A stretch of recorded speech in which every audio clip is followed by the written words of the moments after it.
No.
Nice.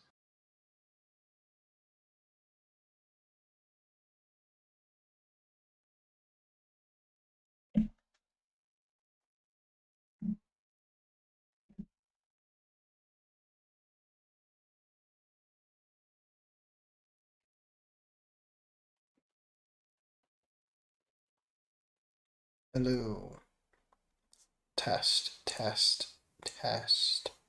Testes, test.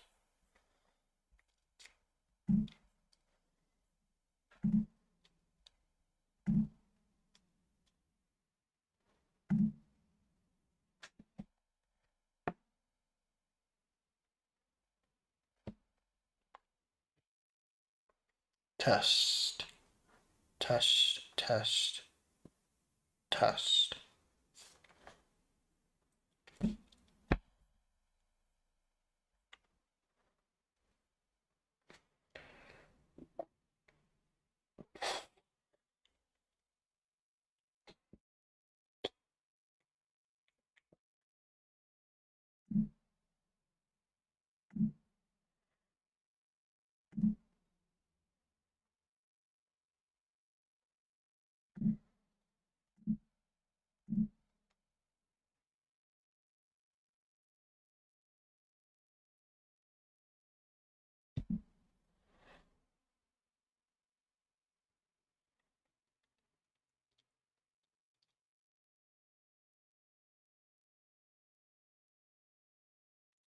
Test.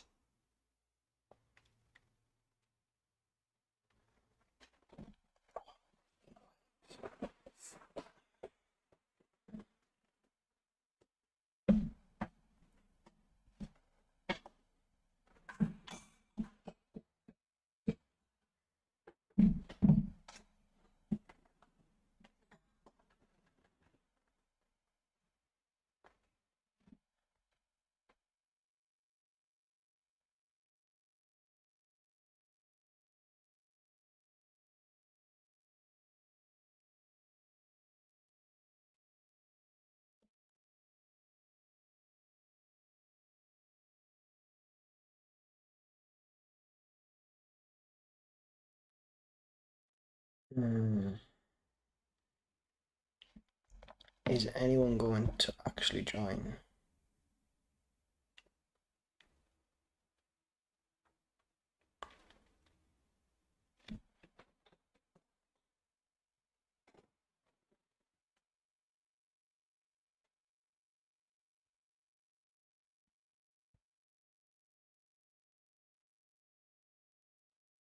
Hello.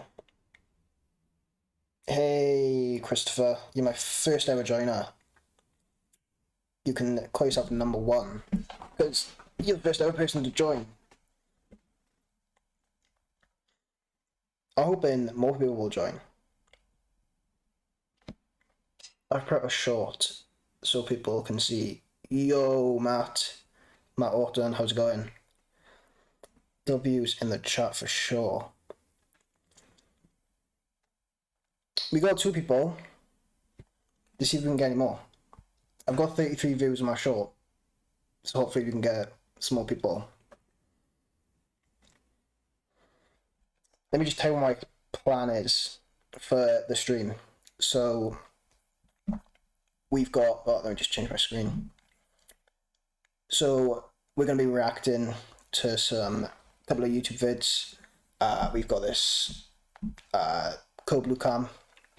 I absolutely love these videos.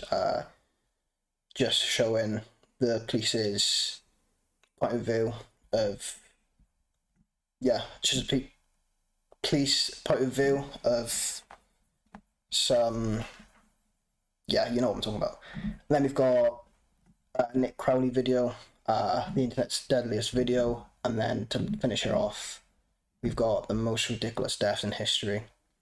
I'm doing this and then I'm going to turn it into YouTube videos. So yeah, easy content creation. How does that sound? I'm just hoping more people will join. And I'm hoping I sound okay. And you can hear me.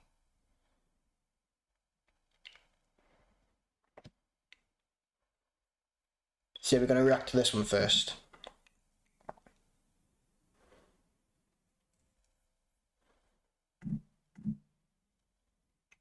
Let me just check everything's running fine.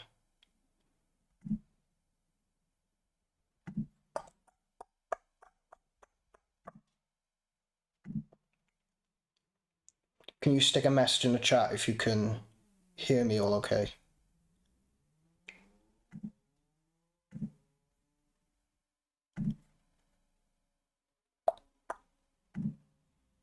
I just want to make sure my voice is all fine before we start.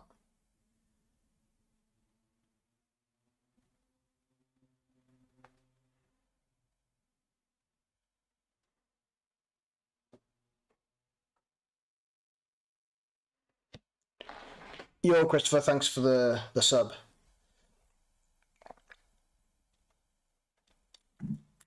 I think we just jump in, start reacting.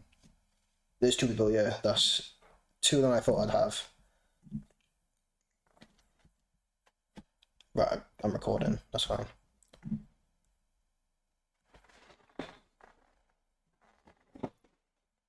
So yeah, we're gonna watch the Code Blue Cam video first. Just jump straight into the reacts. Straight into the reacts. Can't speak.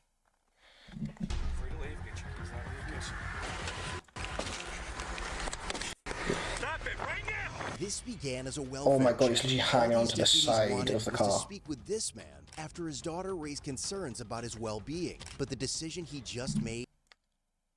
I've never seen that. A cop literally hanging on the side of the car. I've seen cops, like, when you see a cop try to stop someone, and they reach in to grab him, but the person has actually started driving and he's hanging onto the side. It's obviously not going to end well. It immediately turns this routine call into a life or death situation. Stop it right now, I swear to God. The Jesus. incident begins on the afternoon of June 16th, 2023, when a concerned daughter It's like 3 years ago. Yeah. calls the Verdon County Sheriff's Office emergency line from a home in Genoa, Wisconsin, reporting that she feared something was serious. Everything happens in America.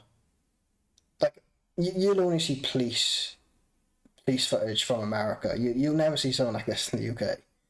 Seriously wrong with her father and requested a welfare check. The woman told dispatch that the last time she had seen her father, 61-year-old William Boardman, was nearly 6 months earlier in December 2022. She explained that he had a long history of amphetamine use. There's always meth involved. In all these videos, there's just meth involved in every video. That never sat right with him, as he became paranoid after its use. He had even been hospitalized in California years earlier because of his addiction. But according to her, the treatment never helped, and he had since been going crazy. I do Meth will do that. know, I think one of our deputies was in contact with him a couple days ago. But that's as far as I know. We can have someone go down there.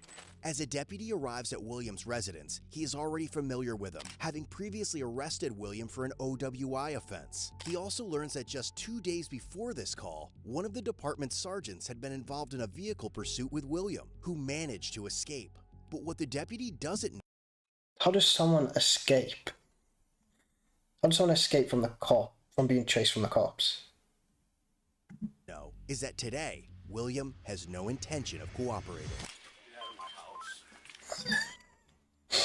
He knew straight away they were outside. Just get away. Get out. Hey, William. You can take them out. Hey, William, why don't you hold up for 1 second? Explain to me what's going on. They left. Can you guys step inside for a supposedly. second while I talk to They him? left supposedly. Thank you. I want their ass out. They f***ed my house up. They have f***ed up all my tractors, my vehicles, everything. I want them out of here. Who's they? Just those two? Up there. Who is he talking about? Hey, William, where you going? I'm gonna go try and find a hat. Is there people inside? And some underwear that I could wear that they f***ing stole all my clothes. and Are stuff. you What was that? who's they? Just those two? Up there. Hey, William, where you going? I'm gonna go try and find a hat and some underwear that I He's going to find a hat and some underwear. could wear that they f***ing stole all my clothes. Are you and just stuff. Wait, they sold all his clothes. So the two clothing of items he's going to find is a hat and underwear. Why that specifically a hat and underwear? Why not a t-shirt and jeans? are you grabbing it up? The weight loss pill is here. If you've tried diet after diet Everybody without loves seeing ads. lasting results, it may Out of this truck up here? All right. Well, I'm just gonna come. Is that okay if I walk with you? Go ahead. You can check every damn thing you want. Well, I don't need to look through anything. Well, what do you do? What do you want to go to the truck for if you're not going to check it? Oh, I just want to make sure you're not going anywhere. Why? I got a Yeah, driver's license. I'm What do you mean he doesn't want to check if he's going anywhere? He's going into his truck. legal. Okay. Insurance, everything. But William, with what I just walked up on, I want to know what's going on. I want them to leave. Okay. Simple as that. I'm not doing anything. He's in my house sleeping. Okay. God, they keep redacting the name, but I want to know who's in the house. Can't Well- find my hat. Can't find my underwear. He can't find his hat and he can't find his underwear.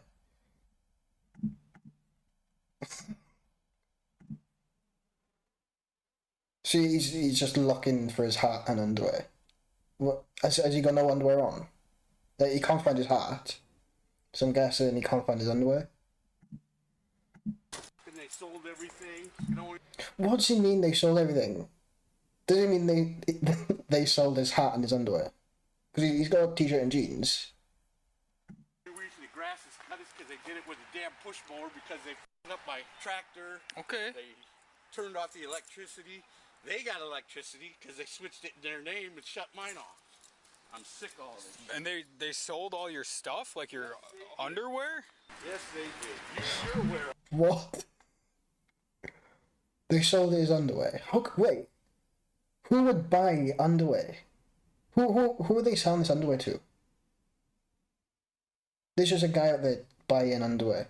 it. Don't play stupid. I'm done f***ing around. The daughter tells the deputy that she arrived at the property only 10 minutes earlier, and people living in a separate trailer on Williams. These individuals had left along with their camper. Wait, so they're saying the people he's moaning about being in the house have left? Property had left with their camper just before she got there. But despite them being gone, William insisted the neighbors were flying drones over his property and placing cameras inside his home. Oh, he must be like nuts. Just overthinking everything. According to his daughter, William was exhibiting extreme paranoia and needed to be committed to a hospital, Yeah, that's what I meant, paranoia.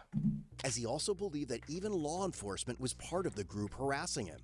Like the cop side door, the back door, go to the indoor.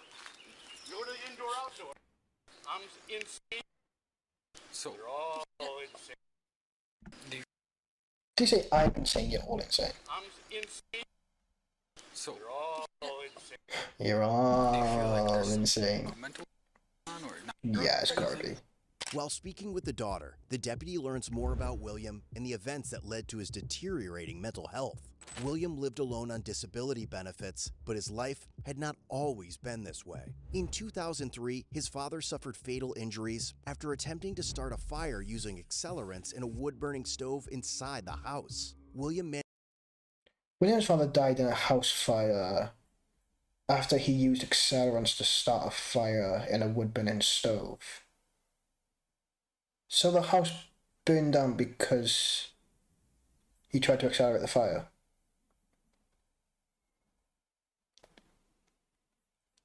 The piping for the stove was stuck with objects by previous tenants, causing the fire to go towards William's father. managed to put out the initial fire, but his father died from his injuries 2 weeks later. Nearly a decade later, tragedy struck again. In 2012, after leaving the house following an argument with his mother and going out drinking, William returned to find the home engulfed in flames once more. This time, What? So his father died in a fire. He left the house from his mum. He went back and his mum died in a fire. What are the chances of that? his mother died from smoke inhalation. Her death changed him completely, and according to his daughter, William blamed himself for what had happened. Soon afterward, William, who had never previously been known to use drugs, began using methamphetamine heavily, and his mental health steadily. Well, yeah, it's just going to happen, isn't it? Like, you lose your parents. He's obviously just gone from there and just spiraled out of control and turned to drugs. And now he is where he is now. Deteriorated. But now, as William attempts to leave the property, the deputy has no idea that simply trying to get him to stop and have a conversation will eventually spiral completely out of control. For right now, can you guys maybe take off? Because that's kind of what he's requesting, and I'll try and talk to him. And You ain't gonna talk to me. You already know. I'm not entirely sure what's You going ain't on. taking me up, and I ain't going to jail, and you're putting Well, I me have in no and all intention that on crap. arresting you. And I don't get police escort. I turn the lights on. So why is the police officer there? Was he just there to get rid of the people that was in the house? And who rang? Oh, I think the daughter rang the police, didn't she? To get the people out. But they already left. I don't know what. Wait, they said that a police officer tried to get him, then he escaped, so I guess that's why he said. I intend to. I ain't doing a fucking thing wrong. Motorcycle parts are changed, shocks are raw. Fucking goddamn suspenders All right. are fucking off. Oh, he's going off. I'm sick of it. So, William, I told them they're going to take off right now. Yeah, thanks. Can we maybe have No. a conversation, please, William? Yeah, get out of my ass. Get out of my ass. Well, can you explain the situation to me? How you Yeah. said they're You do your hand and wand and all that shit, and this old lady can come and get Okay. my ass and f me up. And okay. Who's it What? down. Yeah. Sounds crazy, don't it? I don't know the Yes, it does. whole situation. That's why if you could explain it to me. Yeah. Easily. Yeah. An orange peel. Oh, he's... You can just tell he's gone nuts. You fucking orange peel. What does that even mean? If you can only perform when the deadline is on fire, here are 3 things that will.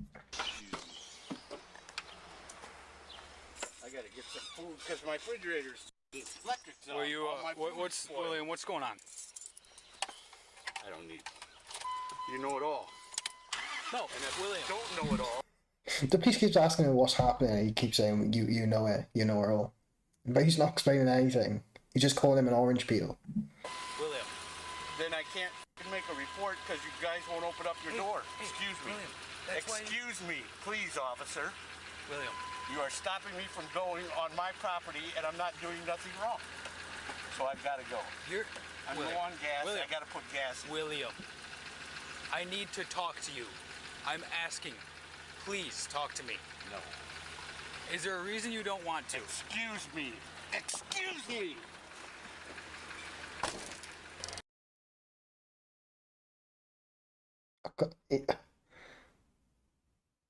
He really wanted to go.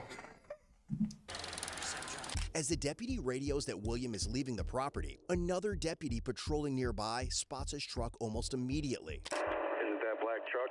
Yeah, he's headed northbound on 35 right now. If you can try and get a stop on him, but I have a feeling he's trying to take off on you. 23 Vernon, I'm attempting to stop right now, lights and sirens. Looks like we're pulling over here just off of Gianoli Road. All right, so someone else. I'm surprised he even stopped. Like, they said he escaped from the police in an earlier instance. So I'm surprised he actually stopped. Just pull them Especially because of the state he's in. over. I'm gonna take off up there, okay? I copy. I'm gonna be around up there. Go ahead and see your hands. I was asked to stop you for a minute. Yes, What's going on? Go ahead and shut your truck off there for me.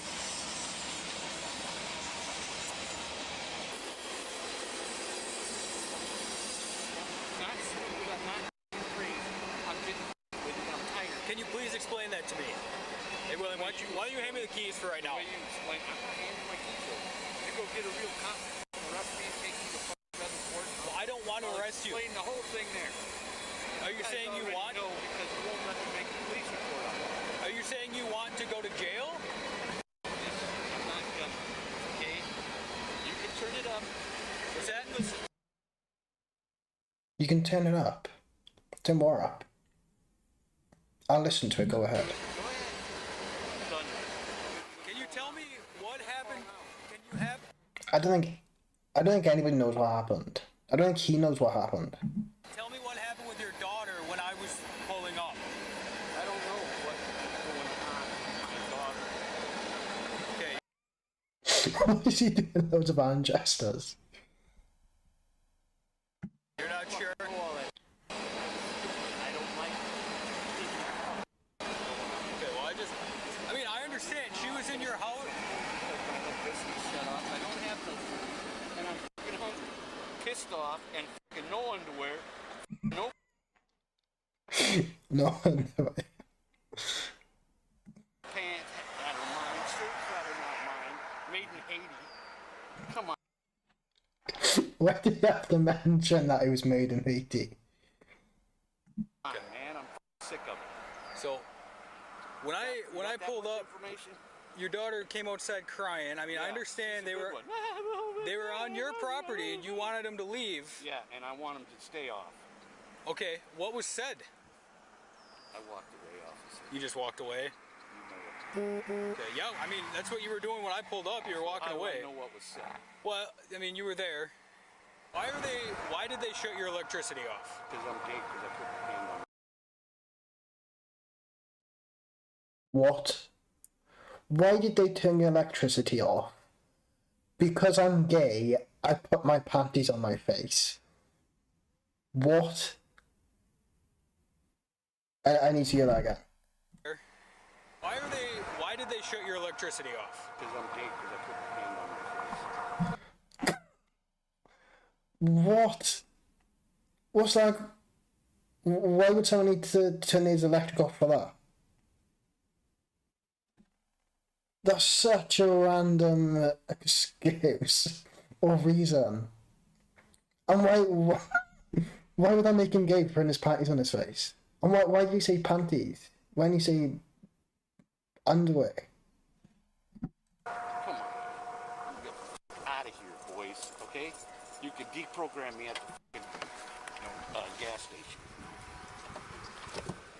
I'm not going nowhere because I'm not against the law. Give me your keys. You're against the law. Give me your keys. Give me your keys. Give me your keys. Right now. You're going to have to take them. I'm asking you for them. And I'm telling you, you're going to have to take them. Okay. You're going to try to drive away? No, I'll try and drive your nose through your face. This guy is so weird. I get that. I actually get that one. Because he's going to punch him and he's going to drive his nose through his face. That was actually a good one. This is one of the weird interactions I've ever... Like, this is such a one-sided weird interaction. Is that a I'm threat? sick of it. No, Is that it's a not a threat? threat. Not a threat at all. That was 100% a threat. I mean, that wasn't a threat at all. That is a Pre-register to invest in Mouse so you don't miss out on your chance to get shares. One phone case. f***ing promise. Oh, okay. You're not the law. You're a bought and law. And I'm not going to go. Okay. So what do you have for him? I'm just trying to talk to him to understand what's going on. As tensions rise, one of the deputies does his best to de-escalate the situation and convince William to speak with them. But William has already made up his mind, and the situation is about to take an unexpected turn. I'm going to go Well, to you're the not gas free to leave. station and get some food. You're not free to leave. Get your keys out of the ignition. Seriously? So at this point, he's said he's gonna go. He's turned on his ignition. They obviously don't want him to leave. So why haven't they just opened the door and dragged him out?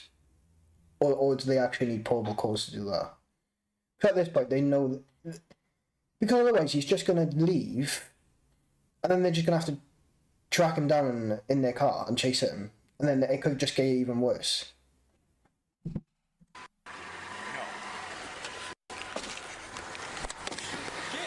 Oh my god. No way the police officer's actually going to stay on the car. Sure, yeah, this way you're going to jump off because he's just going to keep going. Oh my God. Stop it right now. Stop it right now. Oh my god. Once William speeds away with the deputy hanging onto the running board of his truck, Why didn't he jump off? surveillance cameras from nearby businesses capture him driving at highway speeds directly into oncoming traffic, showing no intention to stop. Jesus. Why didn't the police officer jump off in the first place?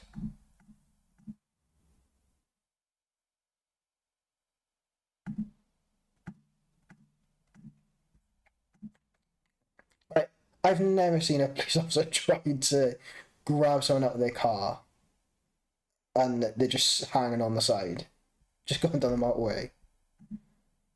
Right now, I swear to God. Stop it. You.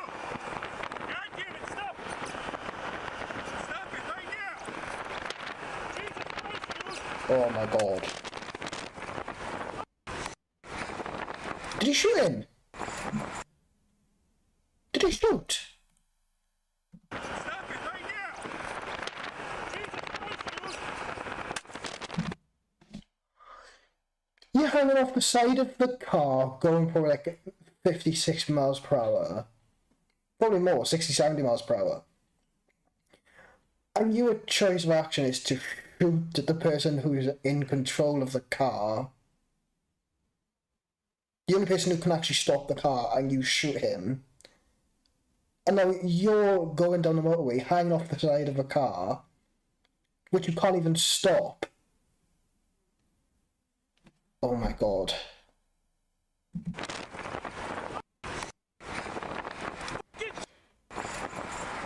damn it!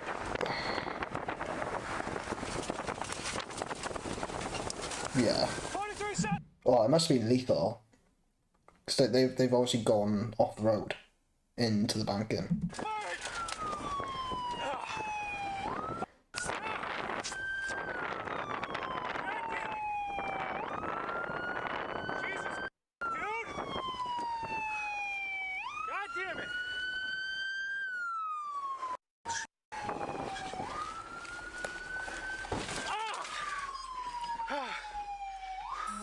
He took off with me on the vehicle, refused to stop. We had a 1050 here, he hit 20's vehicle. He's out. Shots fired? Shots fired, dude. Did you call shots fired? I mean, to be fair, so he had to make a shot, didn't he? He's hanging off the side of a fucking car. He obviously wasn't going to stop, so he sort of had to. I don't know if they heard it. Yeah, they got it. Did you get EMS? To the head. Yeah, he's not surviving that.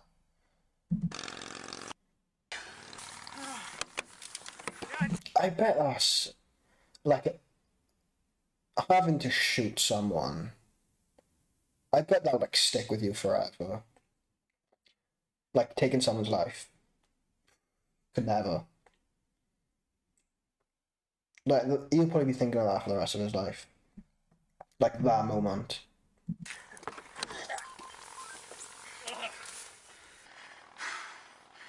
Driving right into f***ing traffic. Can we apply pressure or anything? You have gauze? I got a first aid kit. I can't get into the rear of my car. Oh. That must be from the view. Like what you can, like the person in the car. It must be, yeah, disgusting. Hey, do you have gauze? Something. I have nothing. Sorry, sir, we need EMS here, stat. Come on, dude. Come on. You got anything? You can't get in your trunk? I can't get in the rear of my vehicle.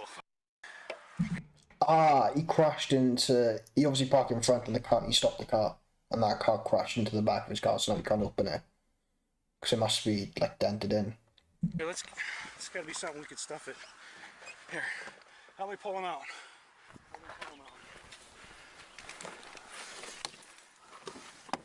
Oh.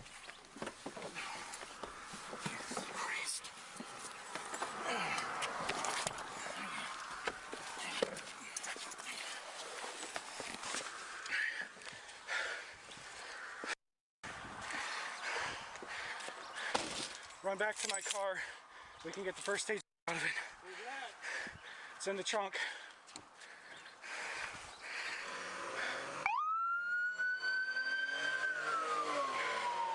The EMT showing up on scene.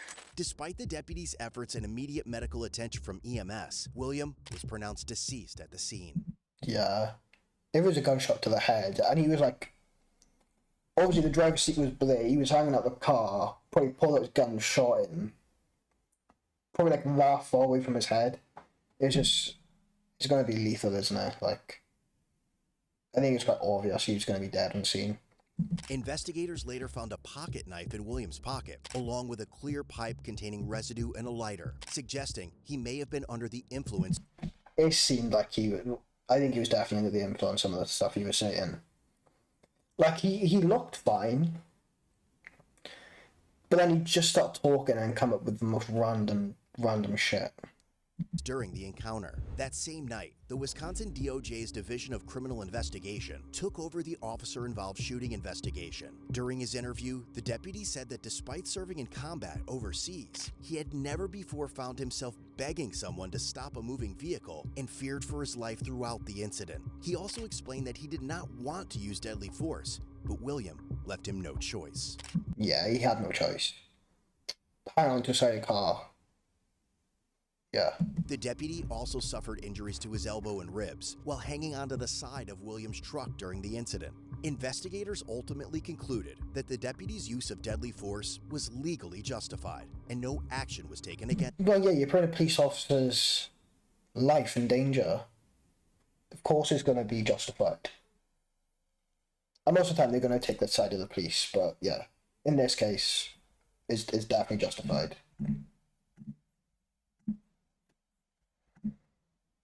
Him. Unfortunately, what began as an attempt to get William the help his family believed he desperately needed, instead ended in a tragedy that no one involved had expected. It just proves, doesn't it, that any situation can turn deadly.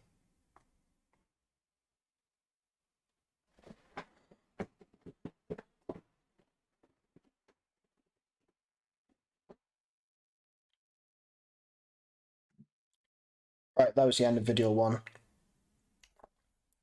That was Code Blue Cam. Video of simple traffic stop turns deadly in seconds. I'm actually going to subscribe, because I watch these all the time. The cop has the survivor instincts of a bagel. Is that because he just didn't jump off the car? Why did he get on his truck? That's so true. I think it's because he was trying to pull him off. But once he's on the truck and he starts moving, why didn't he jump off? Yeah, can we all agree decision to jump on the car was strictly stupid? Yeah, it was. I don't know why he jumped in the car instead of opening the door and grabbing him. I didn't notice that. The karma cop was high key pissed at his partner at the end. I didn't get that. I didn't. No. Yeah, literally, what not to do. Don't hang off the side of a car. Yeah. Right, that was the end of video number 1. This jump straight into video number 2. Uno, dos.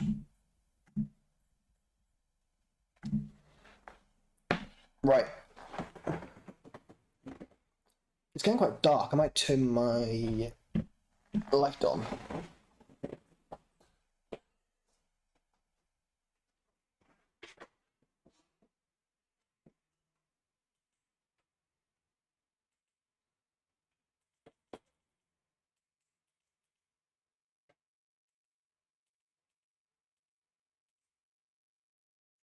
Stay on.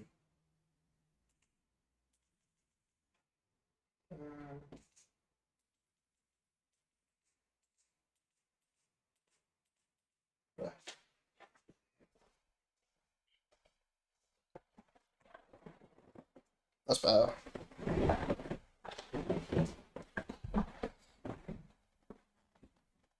Oh my god, it keeps turning off.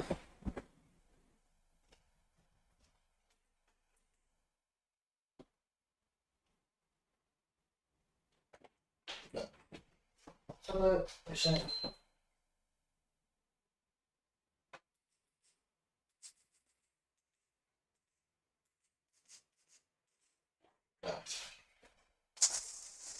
Get all those.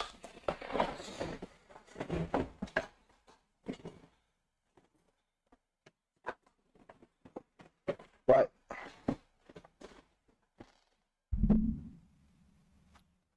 Our second video we're reacting to is Nick Crowley. Been watching Nick Crowley for like a year now, and his videos are so creepy. Probably the creepiest YouTube weirdest videos on YouTube. Like every time I watch Nick Crowley, I get shivers. That's how creepy his videos are. Yeah, we're gonna be watching the Internet Deadliest video. This is his most recent. I say most recent, but it is most recent, but it was a month ago. He normally uploads like every 3 months. Right, yeah. So let's jump straight in and get this reaction going. I'm quite scared for this one.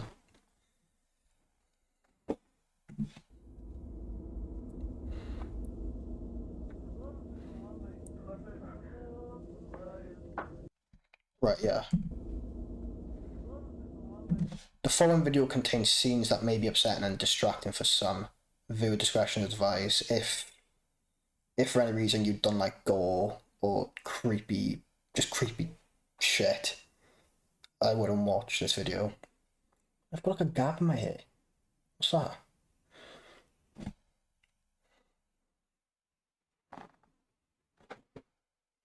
No. Yeah. Right. This begin. Tango. Start.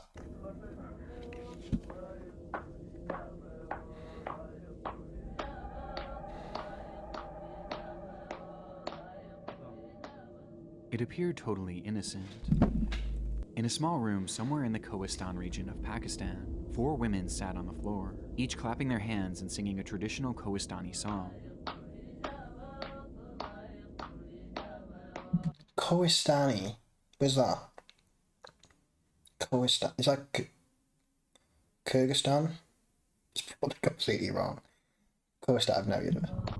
With them were 2 men, one seen dancing beside them, and another seen recording the moment on a grainy video taken on his old cell phone.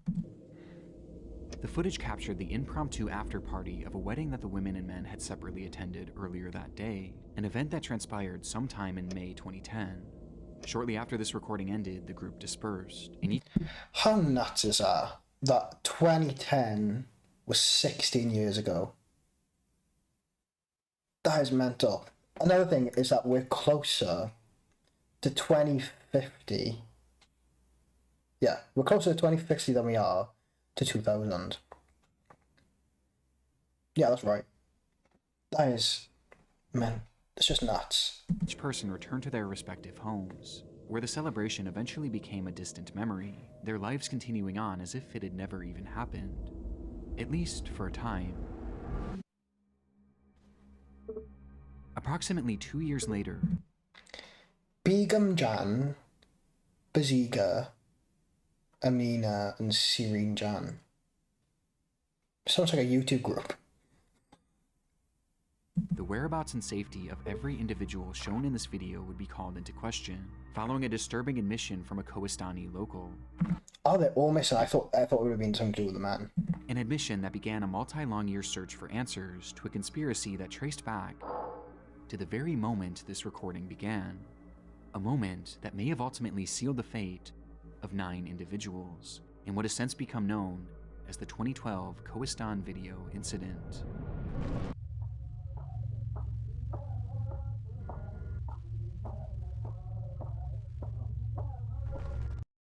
Five coders, ready to build more? Meet Base 44. I'd be willing to bet that many of you have a massive to-do, a doctor story, 70 service, and us all take better care of our health.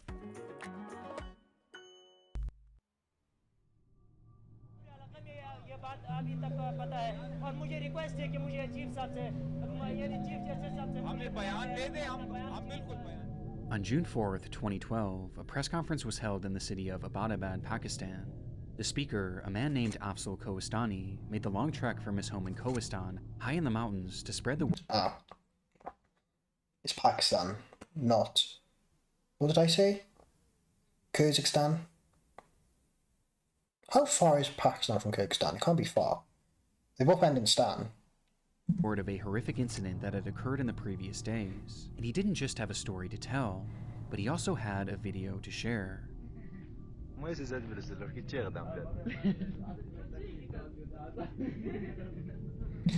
Oh, it's like found footage, isn't it? It's just so creepy. Like watching footage of like a situation which is now like with missing people, knowing that something happened, but you don't know what's happened. I think that's what makes it creepy. Yeah. Sure, you get what I mean. I think that's why found footage videos are so popular right now. Obviously, because of back rooms as well.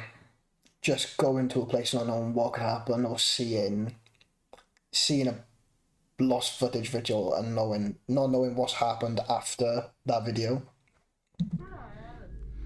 With him was that grainy cell phone recording taken 2 years earlier, showing the group of 4 women and 2 men dancing after a local wedding ceremony. And while the footage itself was far from alarming, it was the context that Afzal gave it that would eventually capture the world's attention. As according to the man, each of the women shown within this video had suffered a... Was that not him in the video? Is this not him? As according to... They look similar. The hair's different. The man... Oh my... Sorry, that looked like him. ...gave it that would eventually capture the world's attention. Yeah, no, wait. As according to the man... That looks like him. Each of the women shown within this video had suffered a terrible fate, and it was all due to the existence of the footage itself. For years, the video had been lost on one of the men's phones, buried in a sea of other media, and destined to be seen only by his eyes. But fate had different plans, as for unknown reasons, in May of 2012, that footage leaked online. There it went unnoticed by most of the world, as in all honesty, the video itself just isn't that interesting. But in Kohistan, where it was filmed, it went completely viral. It was shared from villager to villager until practically the entire region had seen it, with it becoming a point of discussion for most. As for locals of that area, this video was far from normal.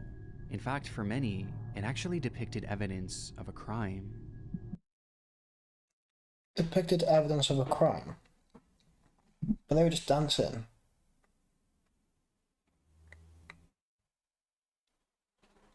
Scared. Kohistan is a region bound by its traditions. For centuries, they've tried to preserve their culture and way of life. So much so that any breaches of said traditions are taken so seriously that they're viewed as legal matters. And in this... I would be so scared to go to a place like this, like Middle Eastern area. Because, like, yeah, you go to, like, places in Europe, like France, Spain, even in the UK, like, you can roughly know the laws and what you can get away with.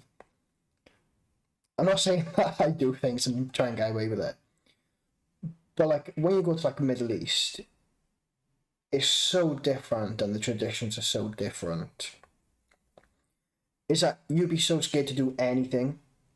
I'd be scared of, like, literally going into a shop, saying something wrong, and then getting arrested, then probably bloody executed. Yeah. It's so scary. Footage, the women could be seen breaking several of them.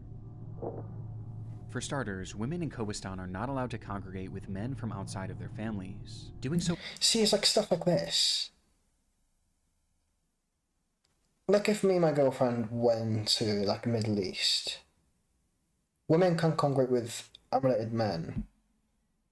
Don't know, it's just different, isn't it? It was blatantly illegal, and in this video, the women and men have no relation. On top of that, they're also from different villages, which is another infraction. But perhaps the biggest crime committed in this clip was that the women were clapping and singing in the presence of these men. Dancing in the presence of non-relative men is illegal. It's just different, isn't it? Like, who come up with that law? Dancing in the presence of non-relative men is illegal. Why? Despite the area having strict rules against dancing with members of the opposite sex. As a result, when this footage was passed around, it was actually viewed as evidence of crimes committed against Kohistani tradition, and it was taken very seriously. Now, despite being part of Pakistan and falling under its laws, Kohistan is unique in the sense that geographically it's next to impossible to effectively govern. It's nestled in the intersection of 3 major mountain ranges, making accessing it very difficult, and enforcing the country's laws next to impossible, as the area practically lives in its own isolation. Instead, so are they saying it doesn't, this small village, because it's so small and between mountains, is not governed by the main Pakistani government? So it has different rules. I don't know what they're trying to say. Kohistan is divided into small self-governing villages. the region is composed of largely self-governing villages who have their own sets of rules that they play by. Yeah, so I'm guessing that's what they're saying. So they don't follow the higher up Pakistani government rules.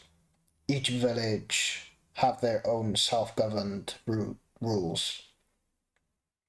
Yeah, I think that's what they're saying. And when a crime is alleged, they'll hold something called a jirga, own sets of rules that they play by. And when a crime is alleged, they'll hold something called a jirga, which is essentially a tribal council. Jirga, a gathering of elders or leaders in Pakistan or Afghanistan, especially within a tribe.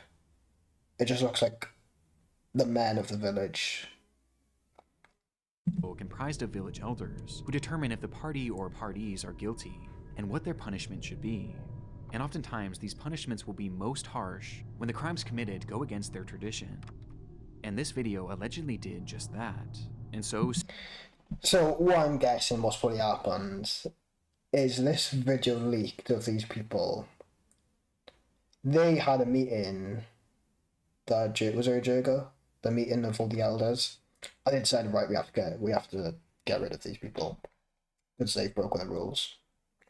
They didn't say anything to anyone. Soon after its release, a jirga was held, and discussions about what should be done to these women began. The story that Afzal was sharing so far was one that wouldn't have been shocking to many, as this had just become protocol for villages like Kohistan. But what was shocking was the punishment that these women allegedly received. Do not pay somebody to build you a Shopify store, because I'm going to do it free with 20 handpicked products. According to Afzal, once the footage was made public, all 4 of the women shown within the video, along with one other girl who wasn't pictured but had allegedly helped coordinate this gathering, had been rounded up and thrown inside a small room about the size of a closet that served as a makeshift prison. And inside, each day was misery. Every morning, the door would be opened and each woman would be doused with boiling water, causing their skin to bubble and blister. Ugh. At night, the door would open again, and this time, the women would be covered in burning hot embers and coal from the day's fire. They were tortured in unimaginable ways. Oh my god. How long do you think someone could actually last being tortured like that? It can't be long. Surely they wasn't being fed or watered either, like having food or drink. So your body's not going to last long being doused in boiling water and very coal and fire embers from you. You'd probably last a couple days. Because, like, with the boiling water and the hot, like, fire embers, you're going to be, like, catching probably diseases, get infections. Yeah, they're not going to last long. Until finally, on May 30th, 2012, when at 2 in the morning, the jirga gave the final verdict that all of the women should be executed. The door opened one final time that morning at 2 a.m., and one by one, the women were woken up, restrained, and their throats were cut.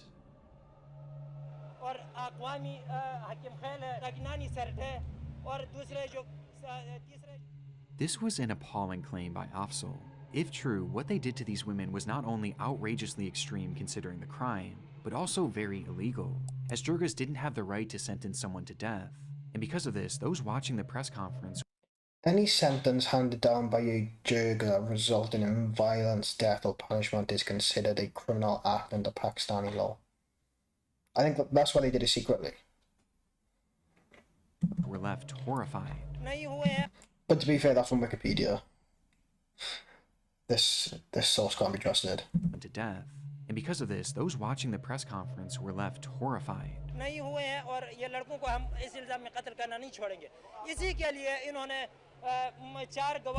They're staring him down. Honor killings aren't necessarily a new thing in Pakistan. According to the Human Rights Commission of Pakistan, over 470 cases of honor killings were reported in Pakistan last year.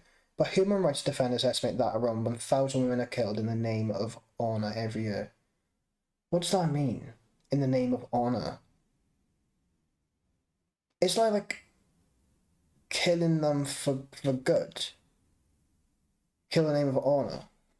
Especially in remote villages. But this level of sadism was unimaginable, and all for a blatantly harmless gathering. And yet Afzal claimed that not only had no one in Kohistan opposed the Jirga's shocking decision, but even the family members of these women supported it. And they supported it so much so that they were the ones who carried out the torture and the eventual killing. So it was their own families that killed them and slit their throats. Their fathers, uncles, brothers all partook in scalding them with water, burning them with embers, and cutting their throats. And no one tried to stop it, except for Afzal.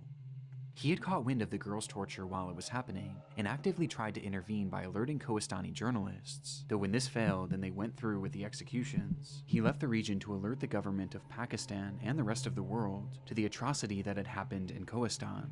But for Afzal, this wasn't just— Why is bro dressed like Han Solo? That's actually what Han Solo is. about avenging the deaths of these girls, as he had another very important reason for speaking out, as shown in this footage, were Afzal's two brothers, as shown in this footage. That's why it looked like him. Because it's his brothers. It makes sense now. I knew it looked like him.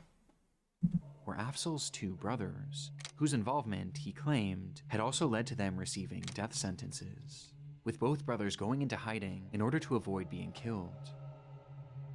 This press conference was essentially Afzal's way of trying to save his brothers, as he knew that they could be found and killed at any moment, spurring Afzal to act, even at the risk of his own safety, as locals had caught wind of his previous attempts to speak with journalists, and in response, that same Jirga that had sentenced these women to death had sent an angry mob of 40 to 50 men to Afzal's home in order to silence him, likely not wanting news of their illegal sentence.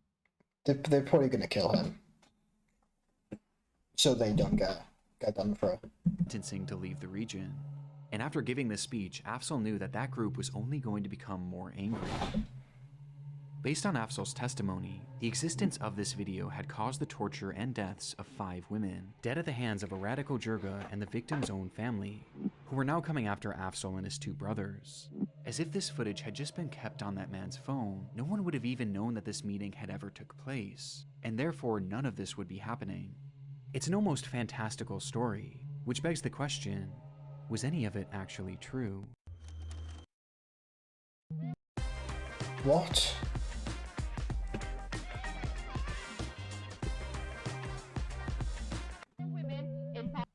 What do you mean was any of it actually true? Pakistan's Kohistan, who were allegedly singing and dancing with men at a wedding party, were killed after a tribal Jirga committee of elders ordered their execution.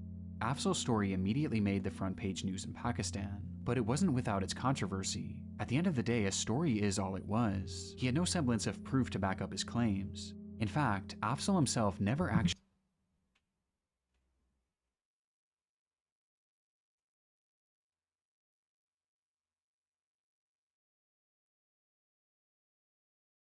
witnessed the crimes that he spoke of. He had simply been told about them by others who had, leaving the public perception to his story mixed. Within hours of his press conference, Maulana Javeed, the leader of the Jirga that Afzal was trying to expose, came forward to publicly disavow the allegations, saying that Afzal had made up this entire story in an attempt to get political asylum to the— Yeah, but the leader's obviously going to come out and say that, isn't he? If he's talking shit about him and their group, he's obviously going to come out and deny it. United States for both him and his brothers, and that the women in this video were completely fine, living their lives as normal in Kohistan. Both sides made their claims, but both sides offered no evidence, turning the story into a confusing case of he said, they said. Luckily though, the government of Pakistan had the perfect idea to get to the bottom of it, and so they reached out to Maulana Javeed and told him that if the girls were alive like he claimed, then he must bring them to the courtroom in Abbottabad as proof. It was a... In a what? It sounded like he said body bag. Or did he say body bag? Like he claimed, then he must bring them to the courtroom in Abbottabad as... In Abbottabad. Proof. Don't know what that It is. was a great idea, in theory, but ultimately the Jirga hit back on this, claiming that it would be dishonorable for these women to appear in court, as women in Kohistan aren't even meant to leave their homes. God, women can't do anything, can they? In Pakistan. Don't know what it's like these days. But obviously in this time. Under most circumstances, let alone travel that far and be shown in a public forum. आपने उनमें से उनको फिर क्यों कल supreme court में नहीं पेश कर रहे हैं? वो तो हमारे क्योंकि रिवायात ये तारीख में कभी इस तरह के कोई वाक़या नहीं हुआ है कि कोहिस्तानी रिवायात में लड़कियों को अदालत में कचहरियों में पेश करना, ये तो वो मजबूरी है। ये बताइए वो ख़वातीन जिंदा हैं या मर गई? वो तो हमारे इल्म में जिंदा है। He's gonna say that. He's gonna say they're alive. Kohistan is one of the most socially conservative areas on the planet. It is a deeply patriarchal society, with women having severe restrictions on all aspects of their lives, especially when it comes to social engagement, making this the perfect out for the Jirga. And so the government came up with a different solution. If the women couldn't travel to the courtroom, then they would travel to them. And so they quickly got together a group of investigators and sent them up into the mountains to meet the girls there themselves, and hopefully confirm that they were in fact still alive. On June 6, 2012, a helicopter carrying this newly formed investigative team landed in the village of Gadar. What do you reckon? Do you reckon they're going to be dead or alive? I reckon they're going to be dead. Oh, I don't know. Yeah, dead. Where the women resided, though they quickly realized that something was wrong. The village was practically deserted, and when they asked one of the few remaining locals where everyone was, they were told that most villagers had left the area due to the seasonal weather, including the women they were looking for, who lived spread out and even higher into the mountains. And to find just 2 of them would require a grueling 4-hour hike. It was certainly suspicious to some degree, but nevertheless, the team proceeded on that long walk, until they happened upon the first woman, Amina. The woman before them appeared to have the same facial feature. So she's alive? And was even wearing the same exact outfit that Amina wore in the video. On top of this, the other locals they spoke with would go on to confirm that she was the Amina they were looking for. Though proving this for certain was impossible, as the only information the investigators had to go off of was her name and screenshots from this recording, and so all they could do was document their findings. Do you think they planted, like, fake women to be them? So then they would go up there, find these women, they would say, oh yeah, I'm Amina. But really they're dead. And go on to meet the next girl, Shaheen. Shaheen's story is different from the others, as she was never actually shown in the footage. Rather, she was Amina's sister, whom Afzal claimed helped facilitate the illegal gathering that fateful night, and was therefore killed alongside the others for her involvement. With the most disturbing part being the fact that she was just 12 years old. But that was Afzal's story, and here, standing before the investigators, was a girl who appeared to be the same age. My AirPods are disconnected.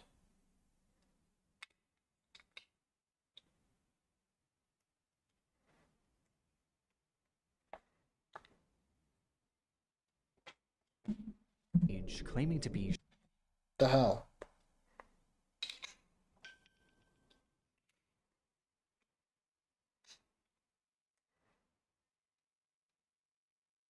No. Why didn't it cut at 51%? Shaheen, as did her parents and all the other... So she was... Did it say she was 12 years old or 13 years old? That's not... She got killed. Or apparently not killed. I don't know what's happened. But she got killed for dancing in front of men that she wasn't related to. Other villagers they spoke with. Though given that her face never even appeared in the video, it was also impossible to verify this. After meeting Shaheen, the group was informed that the remaining women lived even further away, and reaching them before sundown wouldn't be possible, forcing the team to return to Abbottabad, having only met 2 of the girls. But so far, their findings were extremely promising.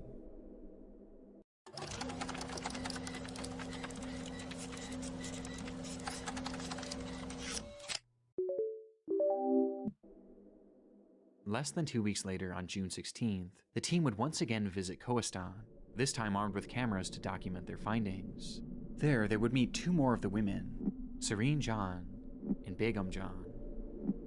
Much like the first 2 women, Serene Jan seemed to be a match, with her family and neighbors attesting to her identity, though it was noted that she was incredibly nervous and refused to speak unless her parents allowed her to, which was true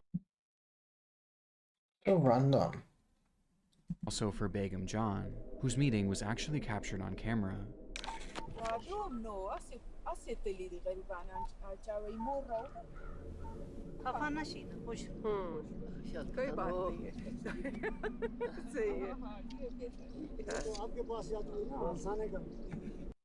It looks forced. Like they're saying to it, be happy. But she's obviously forcing that smile. Something's happened.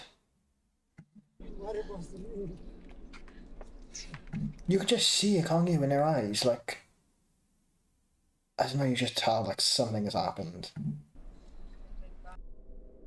It was evident how nervous she was. She could hardly even force a smile, and didn't speak a single word. But despite this, everyone reassured the investigators that this was Begum Jan, and given how isolated the lives of Kohistani women are, perhaps her nerves were understandable.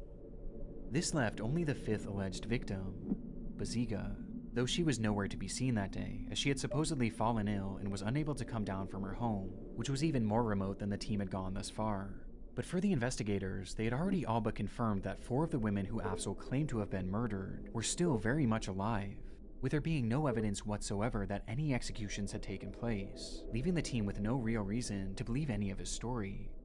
And so days after their second trip to Kohistan, the news would break. Human rights activist Farzana Bari, who is accompanying the team sent to bring the Kohistani girls to the Supreme Court, says there is evidence that all the girls are alive. The Kohistan video Often these ain't the girls. I just got a feeling. Case was closed.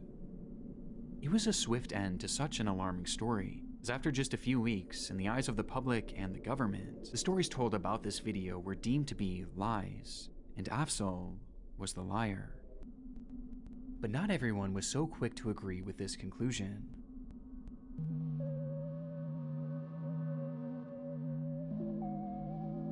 There were obvious flaws in this fact-finding mission, the most glaring of which being that all the investigators had to go off of were blurry screenshots and some names. In fact, Dr. Farzana Bari, one of the investigators sent to Kohistan who actually met with these women, would later go on to publicly state that she was unsatisfied with their findings. As though the women they met looked similar to those in the video, they weren't able to conclusively prove that they were who they claimed to be, just given the resources available to them. But if these weren't the women in question, then who were they? Why were they pretending to be them? And why was the entire village lying about it? Well, this spread the conspiracy theory that the women the This is one of my theories. Investigators met with were merely actors, coerced into pretending to be these women as part of a cover-up to disprove Afzal's story. A cover-up that had to be so massive that the entire village was in on it. It seems unlikely, but there was a vocal minority in Pakistan that truly believed this, including Afzal himself, as in his mind he was certain that those women had been killed, and that he and his brothers were next. And so, with a small group of supporters by his side, Afzal vowed to continue his push for justice, and at the start of 2013, he would go to the courtroom in Abbottabad and file a motion to have the Kohistan video case reopened, a decision that had sudden and direct consequences. Days after Afzal's court filing, he received a devastating phone call that his brothers had been gunned down and murdered in cold blood, but not the Jesus. Another one. that his brothers had been gunned down and murdered in cold blood. But not the ones you might expect. Afzal was one of 6 siblings, and at this point, 2 of his brothers were still in hiding, living their lives in a secret location. But the other 3, Sherwali, Shah Faisal, and Rafuddin, were living their lives as usual, believing that they were safe as they had no involvement in this fight whatsoever, though they were sadly mistaken. And on January 4th, 2013, while walking to their local mosque in Kohistan, all 3 were ambushed by a group of gunmen and met with a barrage of gunfire. Seconds later, all 3 were dead. Like, imagine your life just being ended. Like, just walking down the street. And, like, you don't know that's going to be your last time walking down the street. The murders were shocking, and made even more so when the culprit... In January 2014, 6 men from the Aztecal tribe were convicted of murdering Afzal Kohistani's 3 brothers. Culprits were revealed as members of the slain woman's family, as well as the jirga that had called for their execution. All with relatives of the girls from the video. Why would that be? And their motive was simple. This was revenge against Afzal for sharing his story, and for filing that application just days prior. And as if the group's message wasn't clear enough, they would then surround Afzal's home and fire over 1,000 bullets into the structure. Luckily, Afzal had already moved to a secret location out of fear of this very moment, but the incident left him forever shaken and forever devastated. As in trying to save 2 of his brothers, his fight had now cost him 3. But there was at least one minuscule silver lining, with that being that the jirga and the woman's family had now proven themselves to be murderous. But this didn't necessarily prove that they were actually the ones who killed these women. That was still just a theory, and a far-out theory at that. I mean, in the eyes of the Pakistan government, these women couldn't have been killed, as their investigators had literally met face-to-face with 4 of them. This was the main challenge that Reuters journalist Catherine Harold ran into after picking up the case. She had been reporting on Pakistani honor killings around the time of Afzal's press conference, and found his story to be believable based on her research into treatment of women in that region. But for his story to be... Well, yeah, if you look at the treatment of women, you're going to look at those being killed. True, then she knew that meant that the women presented to the investigative team couldn't have been who they claimed to be. And so, she took an image of Begum John, the woman who looked particularly nervous during the investigation, and Begum's official government ID photo, and sent them both off to Digital Barriers, a company specializing... I don't know. Do you think they look the same?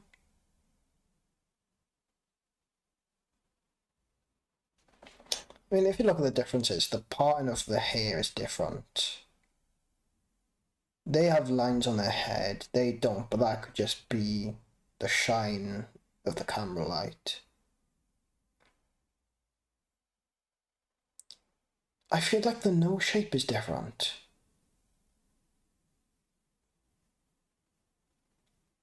But like the contrast is going to change that. They've already got the same mole. And the lips look different.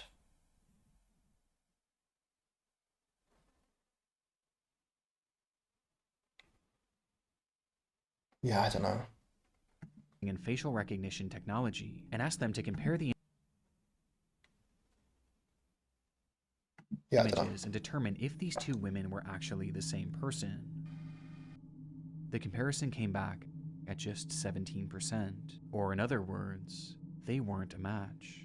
This means that by all likelihood, this woman, the woman shown to the government as proof that Begum John was alive, and who the entire village identified as Begum John, was in fact an imposter. If you're looking to sell your property quickly and you're looking for a cash offer, Marketing Properties can offer you a fast sale and I can complete within. It's a revelation that shifted the entire case. Suddenly, this once far-off conspiracy theory was proven to be at least partially true. And if someone had been impersonating Begum John, then it was more than possible that the same had been done with all the other women. And just like that, the Kohistan video conspiracy was in full effect.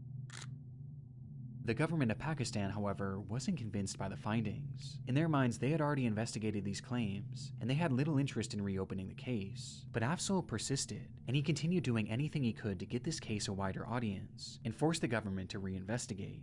He did interviews on TV, filed motions in court, and even ran for office in Kohistan. But no He ran for office just to push this. That's commitment. No matter how hard he tried, hardly any progress was made, until eventually years began to pass. The agony of waiting was hell for Afzal. Despite some of the women's family members being thrown in prison for the murder of his brothers, many were still walking free, and as were all the members of that original jirga, meaning that every day represented new risks to Afzal's life, new risks to his brothers' lives, and new risks to the lives of the women in Kohistan. Since the alleged executions of those 5 women, Afzal and his supporters had discovered evidence of over 50 other honor killings that had taken place in that small village over the course of just 2 years. A shockingly high number of people considering how few people actually lived in that village, with these honor killings being described as common as the common cold. It's ridiculous. Killing women as common as the common cold. It's just different out in the Middle East. Every household was being affected by them, but no one dared speak about it. They were all too afraid. The jirga held all the power, and speaking out against them would be breaching the tradition that they hold so dearly. And as a result, despite all the other killings, Afzal was still really the only one from the region that had been talking with the press, and this was finally about to pay off.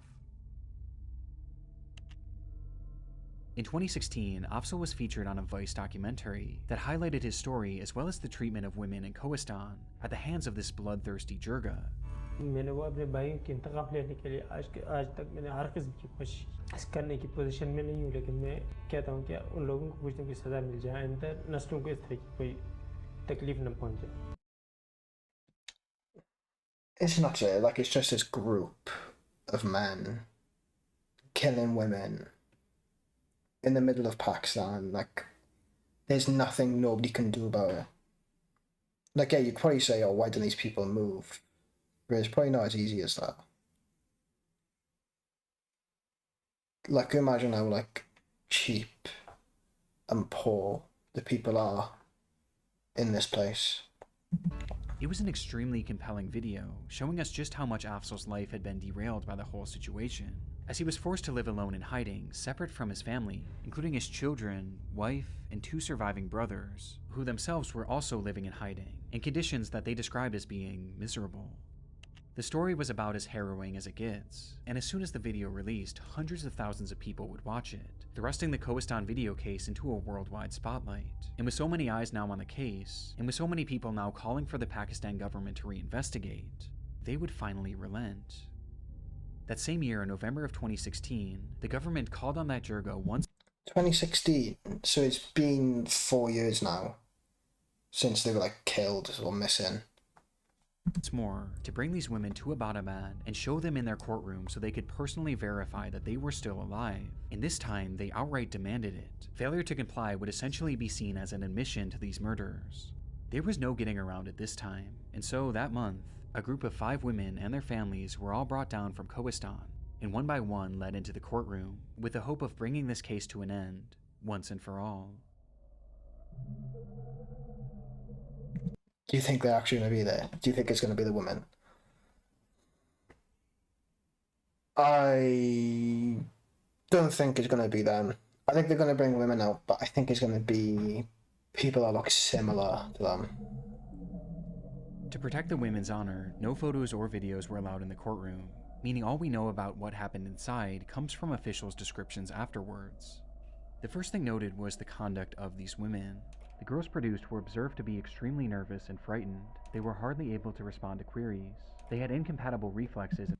They probably got these fake women, told them not to speak at all because they don't want to give anything away. Literally tell them not to do anything. And face expressions. In response to most of the queries, it was commonly observed that they were supplied with words from elders, especially about their ages and husbands. The girls were terrified, too terrified to speak for themselves, and instead all their answers were fed to them by accompanying elders. But the strangeness of their mannerisms pales in comparison to the strangeness of their appearances, with the most bizarre being Amina. By appearance, she was about 15 years old. Reportedly, the video was shot back in the year 2010, and it surfaced on the internet in 2012. If we subtract 6 years from Amina's age, her age at the time of the video shooting... Wait, no, so they went missing in 2010. So it's been 6 years.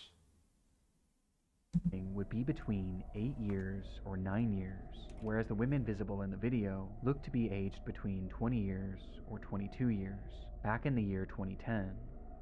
The girl that they brought to... It's obviously not bad. Like, if they say she looks 15, and it was 6 years ago, so she would have been 8. Is that right? I don't know. The court claiming to be Amina was just a child, and based on her appearance, she would have been as young as 8 years old in the video. Yeah. Which clearly isn't the case. I mean, these are fully grown women. And the same was true for Serene John. By appearance, she was not more than 16 years or 17 years of age. Just doesn't add She would up. have been aged 9 years or 10 years in 2010. Along with this, neither she nor her father was able to tell her birthday or her age. These girls were clearly not the women from the video. They were just acting. And while these seemed to be feeble attempts, there were other aspects that made it obvious just how desperate this Jirga was to try and pass these girls off as real, with the most upsetting coming from the girl who claimed to be Amina. Now, Amina actually had her fingerprints on file with the Pakistani government already, and so naturally they went to collect this girl's fingerprints in order to compare them. But when they attempted to do so, they came back blank, which is when the officials noticed that the tips of her fingers had been burned off. And oh my, they burned off the tips of the fingers so they can identify if it was her or not. Jesus. It wasn't just her thumbs. Every single finger had the tips of them scorched off. On the spot, all 5 girls brought into that courtroom were determined to be imposters, victims themselves who were forced into pretending that they were the women seen in this footage. And considering the Jirga's desperation and the lengths they went through to now twice try and pass off different women as those from the video, it was clear that something awful had happened to the actual women, something that they didn't want to ever get out. And with that, almost universally, the world fell into agreement that Afzal had been telling the truth all along. But any celebration from Afzal would have been short-lived. You're one sentence away from launching your website with Base 44. Since the beginning of the internet, there's never been such a fun... Months later, a fire erupted in a small home in Gadar, the village where all of the women once resided. And inside that home, 2 women and 3 children were trapped and would tragically burn to death. It was an awful tragedy, but according to the local Jirga, it wasn't an accident, as in its aftermath, they alleged that Afzal was the one responsible. It was obviously them, and they've tried to blame her on Axel. I think that's his name. Claiming that he had started the fire in retaliation.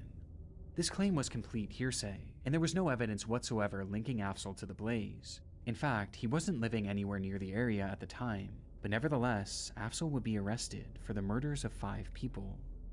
It's a gut-wrenching development, and follows the trend of horrible misfortunes that Afzal suffered in trying to blow the whistle on this crime. But as his sentence commenced, the Kohistan video case continued making its way through the legal system, until July of 2018, when the news came in. It was officially determined that Serene John, Begum John, and Baziga had all in fact been tortured and murdered by their families on order from the Jirga, with the confirmation coming as a result of confessions made from their own family members. And the entire time, the village had been working together to conceal the truth, in what was described as a massive coordinated conspiracy to cover up. So they did murder them. So they tortured and murdered them, and then they got imposters in the court to act as them. Their crimes. Now bizarrely, this revelation stated that the other 2 girls were actually still alive, as they weren't mentioned in any of the confessions. However, given what unfolded in court, this is universally doubted to this day, as most are in agreement that every woman shown in this video was in fact murdered 2 years after its recording, just as Afzal had claimed. It's unlike any story I can remember hearing. One video, one wholesome, lighthearted video for that matter, is responsible for 8 murders, as not only were these 5 women killed because of it, but Afzal's 3 brothers were killed as a result of him sharing it with the world, making it perhaps the deadliest video I've ever come across. But as suggested earlier, this footage isn't considered responsible for the deaths of 8 people. It's considered responsible for the deaths of 9. Ooh. The confessions Don't tell me Axel died. in 2018 didn't lead to any immediate convictions, but it was at least proof in the eyes of the public that these murders took place. And this was followed by Afzal finally being released from prison in early 2019, a full year and a half after he was unjustly arrested. But despite being free, Afzal was hardly out of the woods. The case wasn't officially over yet, and he knew that the family and the members of the Jirga were still out there. In fact, around the same time, the family members who were initially convicted of killing Afzal's brothers were mysteriously released, for reasons that weren't specified, and they were likely now more angry than ever. And so after— Why would they release them?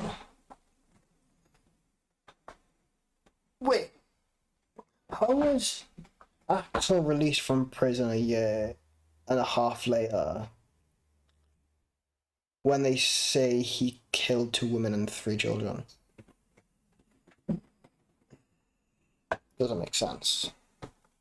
After being released from prison, Afzal went to a local police station to request police protection, something that the court had already granted him. But in response, the officers said no. And when he tried pressing the matter, Afzal claims that the officers became so enraged that they dragged him inside a small room and beat him. Between Afzal being arrested and now this, I'm glad I live in Wales. It almost felt as though the government and the police were now against him, which could be due to the fact that Afzal had been very public with how inadequate and downright abusive the police had been towards him.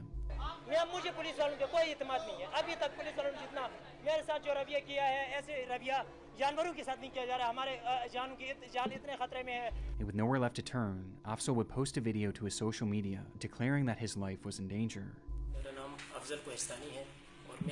Afzal, not Axel.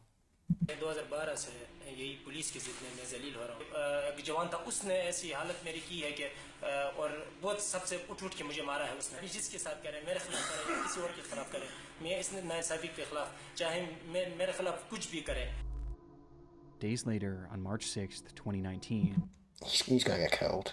Afzal arrived in Abbottabad to testify in the Kohistan trial, though he never made it into the courtroom. As he sat in the back of an unmarked truck waiting to enter, suddenly the vehicle was struck by multiple bullets. Paramedics would open the door minutes later, only to find Afzal laying in a pool of blood. He would never make it to the hospital. Knew it. In Pakistan, the man who led a campaign to expose one of the country's most notorious so-called honor killings has been shot dead in the city of Abbottabad.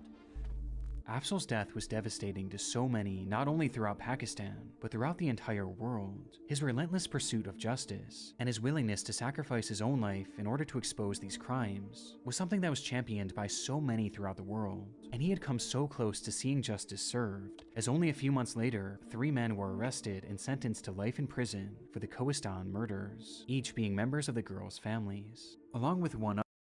At least some of them got caught for the killings. A man named Masoom Khan, a member of the Jirga who was sentenced to life in prison for the murder of Afzal.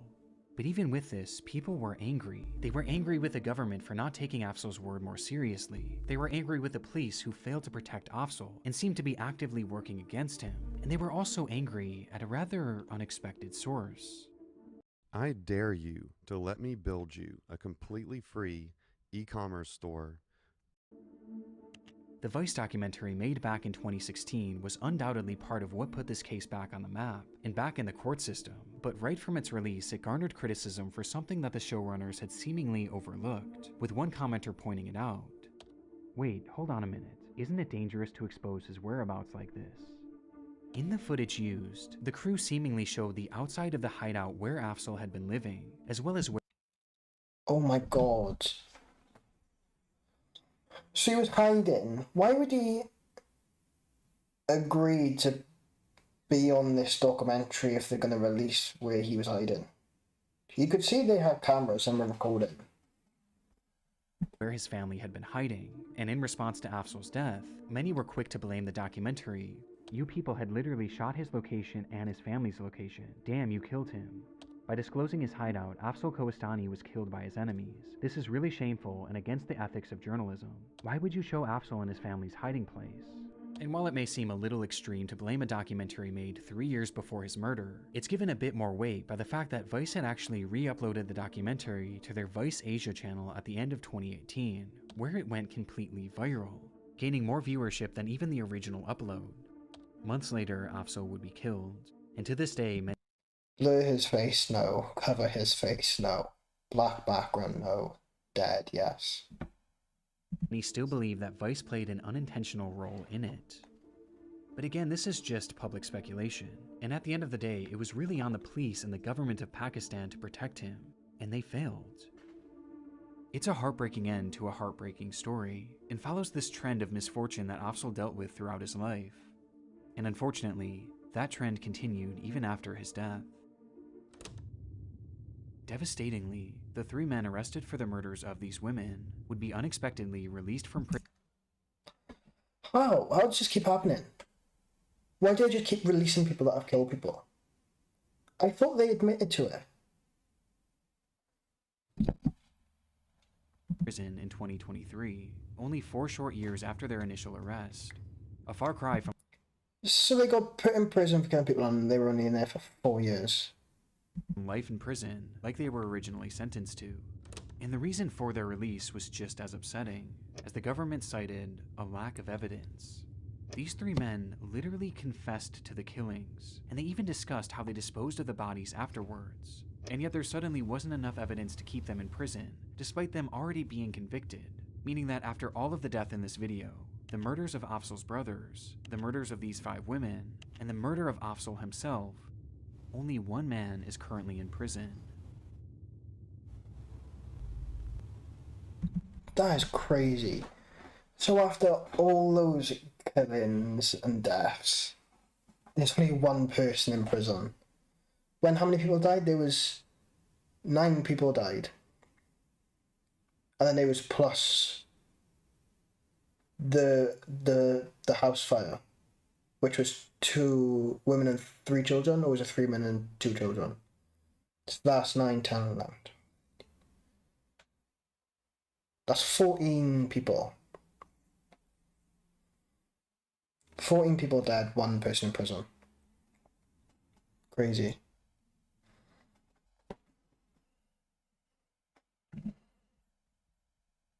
Subscribe. Yo, Mr. Penguin, how's it going? Thank you for hopping on and joining. You literally just missed it. We just reacted to Nick Crowley, Internet Deadliest videos. What's good? Yeah, I'm good. Yourself, how you doing?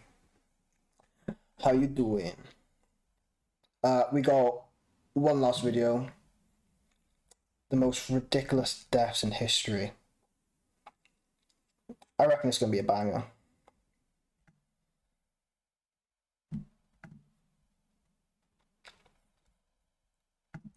What's good?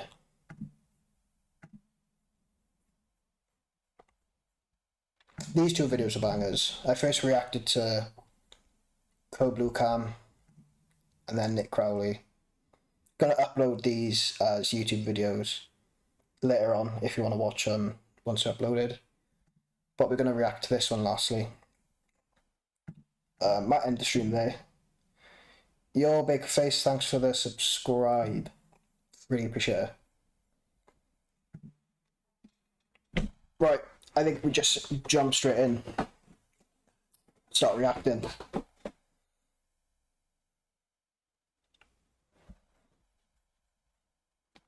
We've gained 182 subscribers today. And the goal was 10. That's crazy.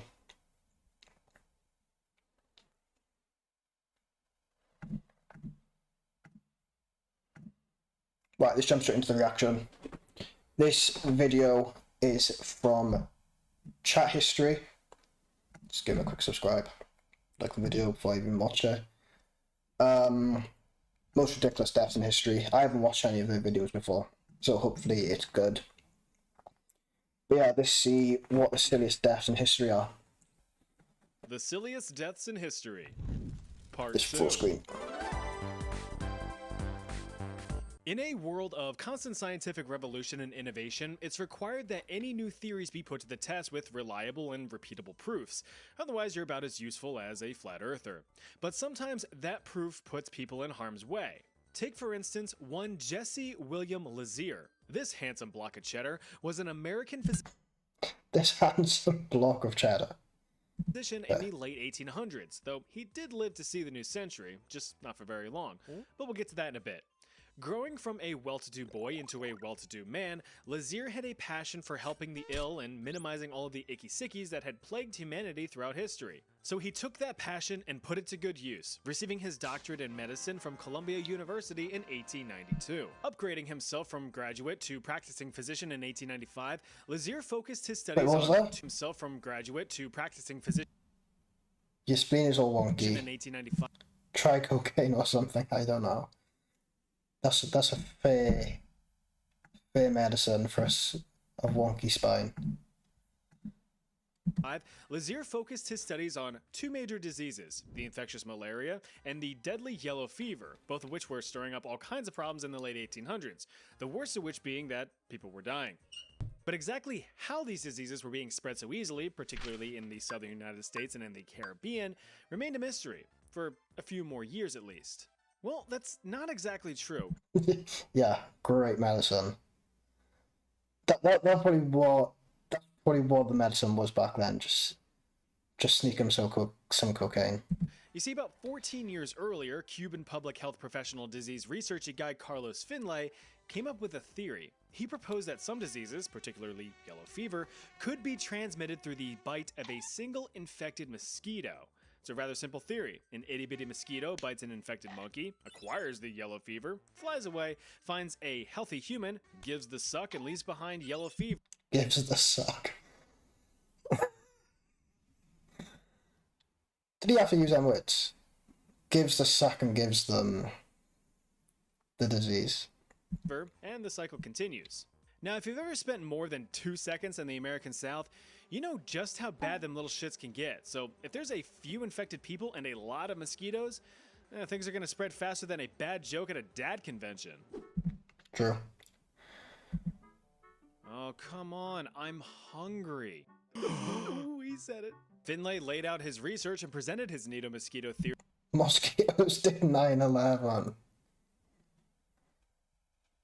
Nope, they did yellow fever. I haven't... This is supposed to be the most ridiculous deaths in history, but we're 2 minutes in and this still hasn't been... I thought this was going to be like rapid fire deaths. To the scientific community, opting for control over the mosquito population to minimize the spread. So he wanted to kill all the mosquitoes to stop the spread. Yeah, they were driving the planes, yeah.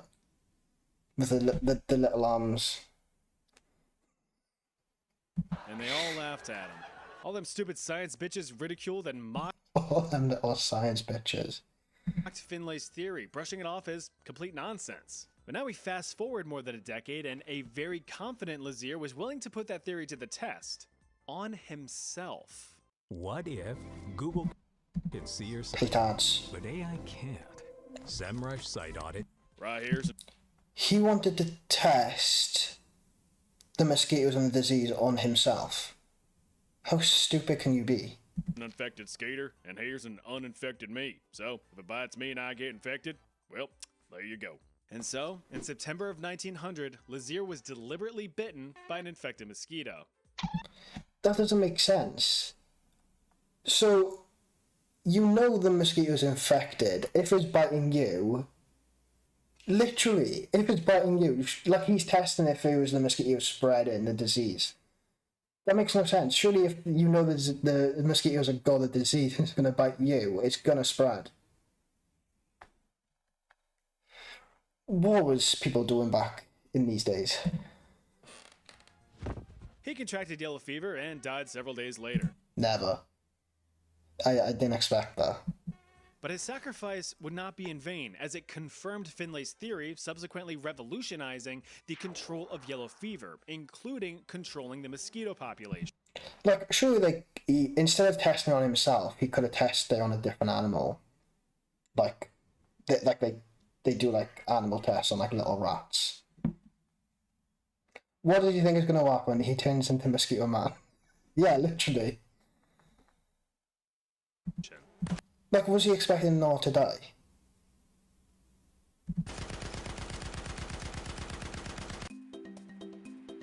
The age of exploration. Right, so that was the first one, the most ridiculous. Yeah, that was a ridiculous death. Because he practically committed suicide if you think about it. I don't know if I can say that on YouTube, but yeah, he practically did. He probably just killed himself off. Saw a lot of exploring from many a capable sea captain. But amongst the Columbuses and Marco Polos of history, some have fallen through the cracks, their deeds and accomplishments forgotten to time, or just not important enough for people to care. Johnny Kendrick was one such captain. Ever since growing up aboard Papa Kendrick's whaling vessel in his teenage years, John had a love of the sea, which explains the vast success he found in his later years. This guy was more American than a strapped apple pie asking for a tip. A member of the American Sons of Liberty, Kendrick personally took part in the famous Boston Tea Party, hucking countless crates of precious British life fuel into the harbor. He also commanded a privateer ship during the American Revolution, attacking and capturing British warships with his crew of 104 men, even going as far as helping convince the French to join the fight. What's a mime? After helping America get its independence, Kendrick took to the seas once more, this time on a more exploratory venture. Teaming up with famous explorer ship-sailing captain fellow Robert Gray, whom you've probably never heard of, the two bros made history, leading the first U.S. expedition to the Pacific Northwest, where they established a strong fur trade route. Oi, that's OT. That's OT, yeah. That's OT. Just nicking all OT. This was mainly trading goods like mirrors and knives to purchase sea otter pellets from local natives. Hey, gotta do what you gotta do, you know?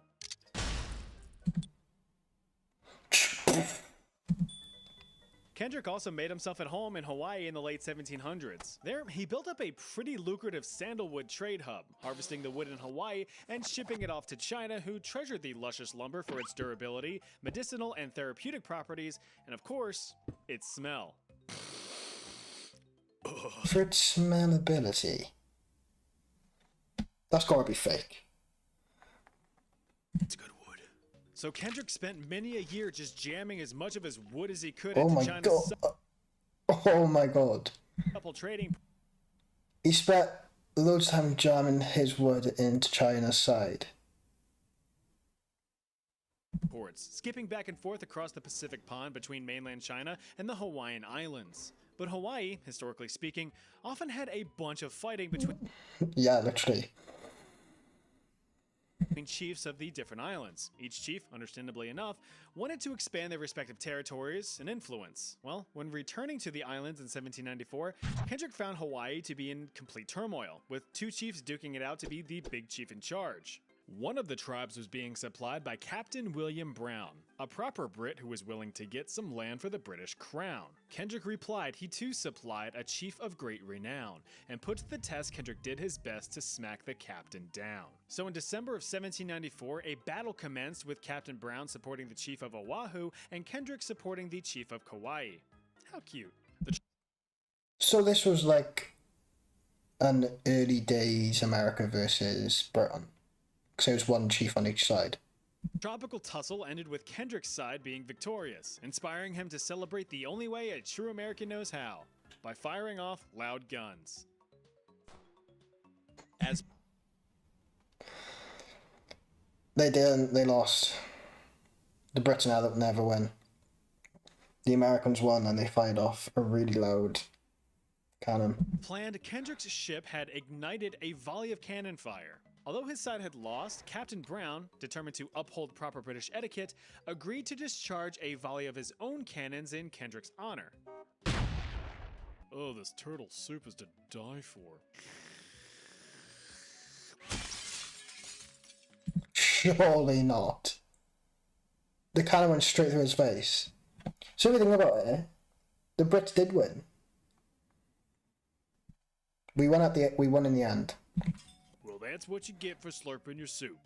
Ugh, turns out in a complete honest mistake, Captain Brown forgot to unload shot from one of his cannons before firing it off. Some historical accounts claim that grape shot tore through Kendrick's cabin, creating complete chaos and quickly killing the Yes, company come captain on. as he crunched on a collation of consumables. Oh, sorry about that. It's completely my fault. This war reaches beyond. I need to buy YouTube Premium so I don't get ads all the time. Jack Daniel, this has got to be some sort of whiskey death. Yep, that Jack Daniel. The two first name having freak who founded the famous Jack Daniel's Tennessee Whiskey Company. You know, that succulent spirit that did, will, or is getting you through those tough college days or life in general. That's the one. Well, little Jackie Boy was born in Tennessee in the mid-1800s. Jack Daniels is not a beer. It's a whiskey. As the youngest of 10, mainly because his birth was the one that sent his beloved mother skyward. Very sad. Now, unfortunately... I was gonna say. Well, little Jackie Boy was born in Tennessee in the mid-1800s as the youngest of 10, mainly because his birth was the one that sent his beloved mother skyward. Very sad. So his mum died childbirth. Now, unfortunately... Words. Not much is known about Jack's early life because them town records don't went caught fire. Most of the insight that we do have into Jack's life actually comes from the Jack Daniels Company historical records. Teeny Tiny Jack, the youthful entrepreneur that he was, yearned for work at the ripe old age of 8. The man to answer Jack's call was this guy, Dan Call, a preacher, a screecher, and one distilling creature. And of course it would be here that Jack would find his calling. Something about Jack caught Dan's eye, and he saw real potential in the little tyke. This boy's gonna make a fine whiskey one day, I tell you what. And so, according to company history, an 8-year-old Jack began learning the art and science of distillation from one Nathan Green. What's he doing? Why is he spinning around? A master distiller and slave under Dan Call. Fast forward several years and Dan hit a crossroad. Given an ultimatum by his wife, Dan had to choose between his relationship with his tasty spirits or the Holy Spirit. The Reverend chose his Lord and Savior, saving his soul and his liver in the process. Isn't that Qui-Gon Jinn? Is that his name? I just got his name completely wrong. Qui-Gon Jinn? Qui-Gon Jinn. It's someone like that. If you know, put in the chat. Qui-Gon Jinn. Qui-Gon Jinn? It's someone like that. In that choice, Dan had sold his prized distillery to none other than his Yes, Star Wars. I know that. favorite pupil, Jack Daniel, whose first act as new owner was to hire on his friend and mentor Nathan Green as the company's master distiller. He also employed Nathan's 2 adult sons and, later down the line, his grandsons. Now, the Jack Daniels website really emphasizes that Jack never owned slaves. So if you disagree, don't look at me. I'm just a... What was the year? 150. This was long ago, and he's saying he didn't have slaves. Come on, he must have. Like back then, it would have been a big thing. Not a good thing, but a big thing. Guy on the internet. A man of all business and no pleasure, Jack never married nor had any children of his own. He did, however, take his nephews under his wing to learn the business, eventually handing the distillery down to them in 1907 once his health bar had reached a solid yellow. But it would be a few years later in 1911 before Jack would kick the bucket, or in this case, something much heavier. According to legend, Jack Daniel, now in his 60s or so, had forgotten the combination to a personal safe housing a bunch of valuables like safes are typically designed to do. They're saying he was a good boy, but do you believe it? Don't know. In his frustration, Jack tried to solve the problem in true US Southerner fashion by putting a boot up its ass. But since a safe has buns of literal steel, Jack instead broke his toe, causing a severe... He kicked a metal safe because he couldn't open it, broke his toe, and I'm guessing he's going to get like infected or something, because they obviously didn't have good healthcare back then. and he's gonna die. Blood infection. Jack Daniel. Yeah, blood infection. They've actually got a safe that killed him. Where's that? Reportedly died of blood poisoning on October 9th, 1911. But is this story true? I don't know. Is this story true? I don't know. So that could have been completely fake. Right, next one we got Gary Hoy. Oh yeah, was that a stupid one? Well, it was stupid. He kicked. He died from a broken toe and blood disease. Here's a rather recent one for you.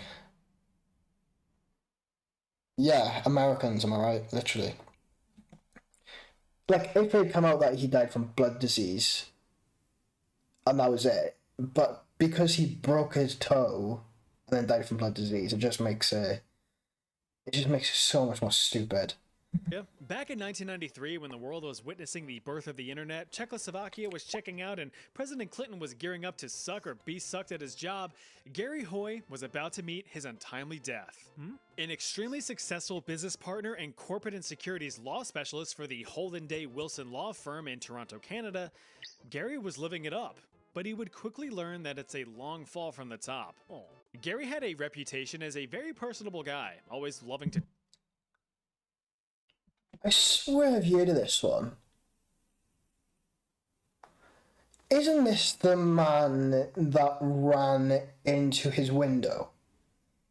He was in an office on like the 70th floor and he had like a trick where he'd run into the window and this day it just come out. I swear this is the person. Talk to people, share wisdom, and loved I could be completely wrong. cracking a few jokes here and there. But on July 9th, 1993, one of Gary's jokes would fall flat. While attending a reception in the office on a Friday, Gary decided to give a tour of the office to a group of accounting and law students, which of course was a typical routine for Gary's charismatic character. But what happens next would be cemented in the minds of everyone around him. While on the tour of the 24th floor office, Gary decided to whip out his What was that? What floor? While on the tour of the 24th floor 24th. office, Gary decided to whip out his signature move.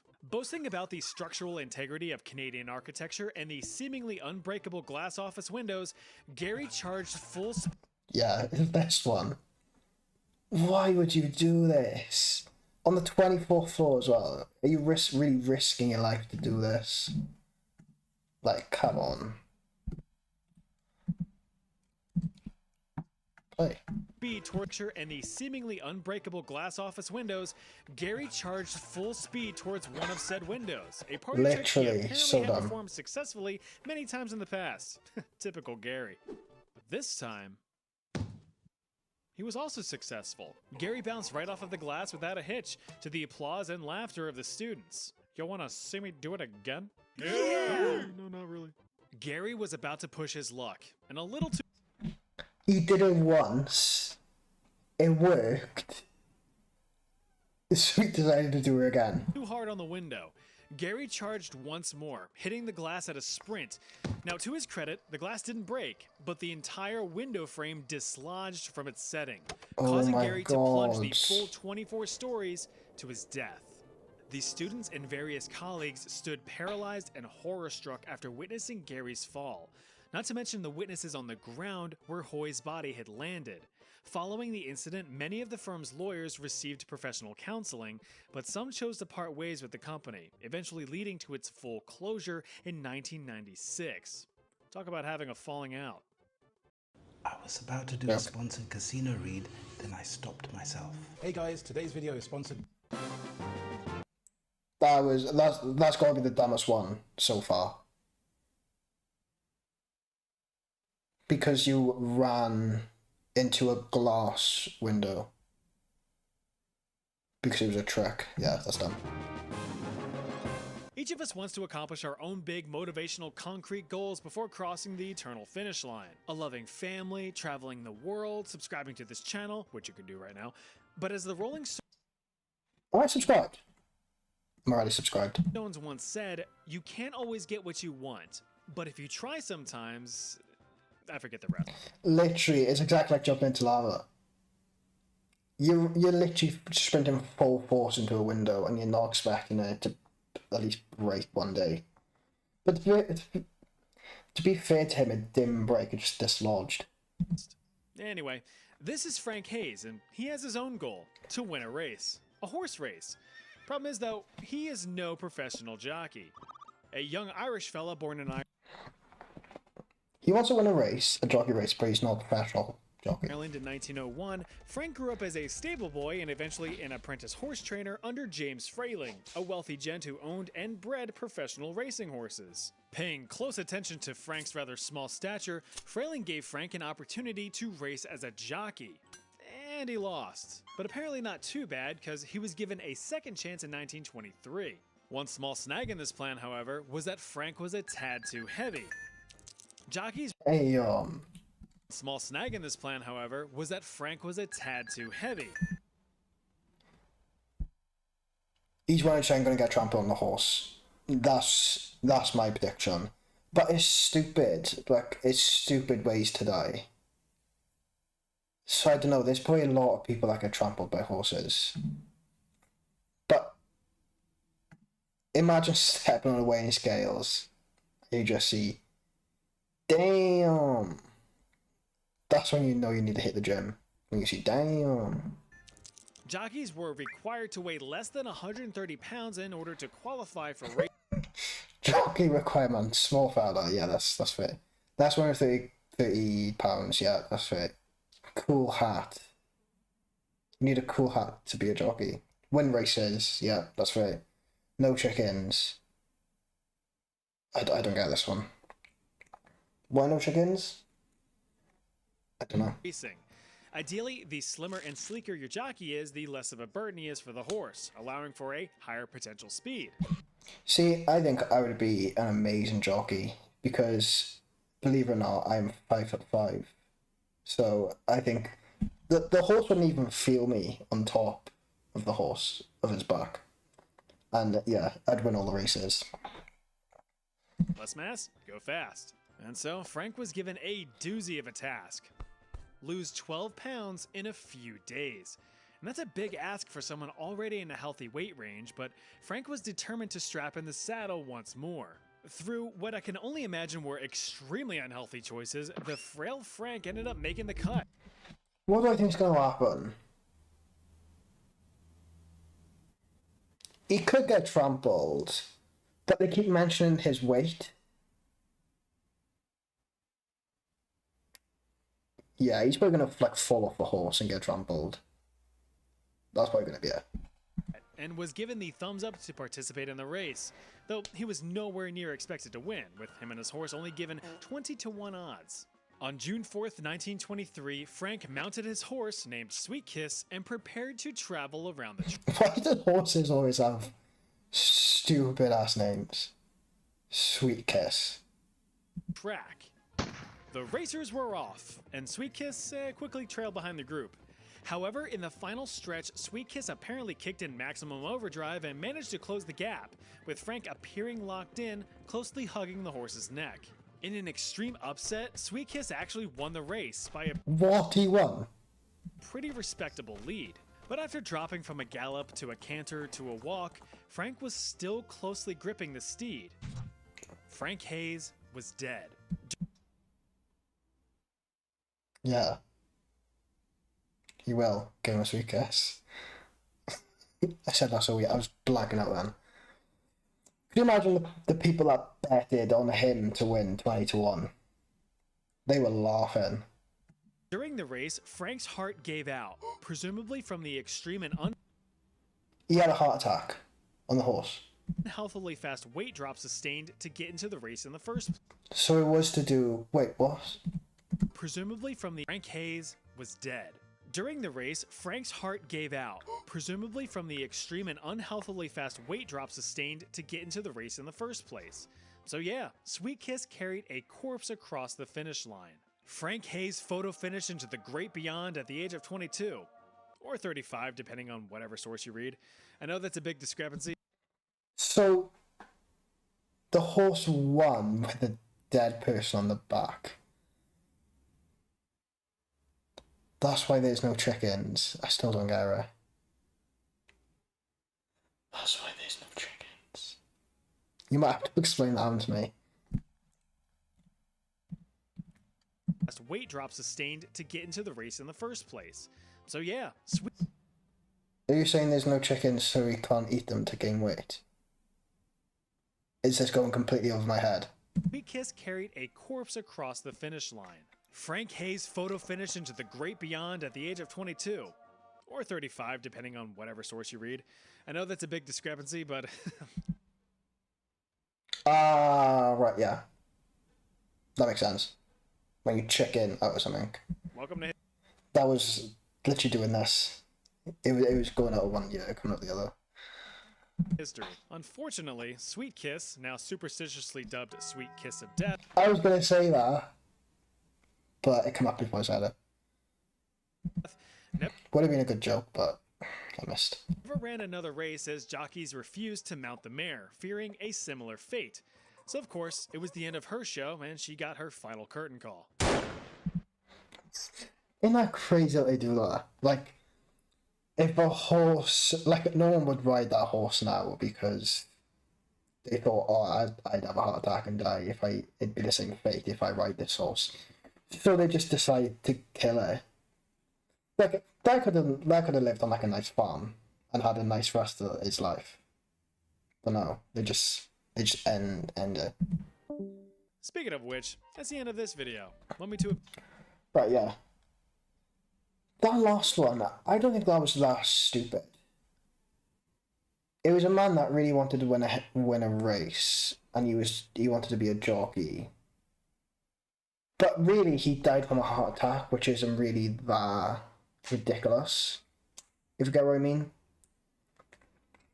But the fact that he had a heart attack on the back of a horse and the horse won, that's what makes it ridiculous. But just the heart attack doesn't make it that ridiculous. I need to stop saying ridiculous. So that was the most ridiculous deaths in history. Make sure to check out chat history. That was actually a good video. I'd probably react to more of those. The worst one was the window. The worst one definitely was the window. It's not even ridiculous, it's just stupid. Why the hell... Yeah. Why the hell are you running into a window to prove that it stops you from falling out or breaking? It's just stupid. But yeah, that was the end of that video. That was by chat history. That was a video 11 months ago. Jesus, I thought it was more recent. I'd like the video, I subscribed. But yeah, I think that's going to be the end of this stream. How long have I been streaming? I've been streaming for 2 hours. I might stream again tomorrow. It's okay, I'm going to stream again tomorrow. I'm probably going to do my reacts, and I'm thinking of playing Red Dead Redemption, as I've never played it before. So yeah, that could be fun. Thanks for joining, Mr. Penguin. You've been literally awesome, keeping me company. But yeah, that's the end of the stream. Thanks anyone that joined, and remember to hit subscribe so you know when I'm streaming.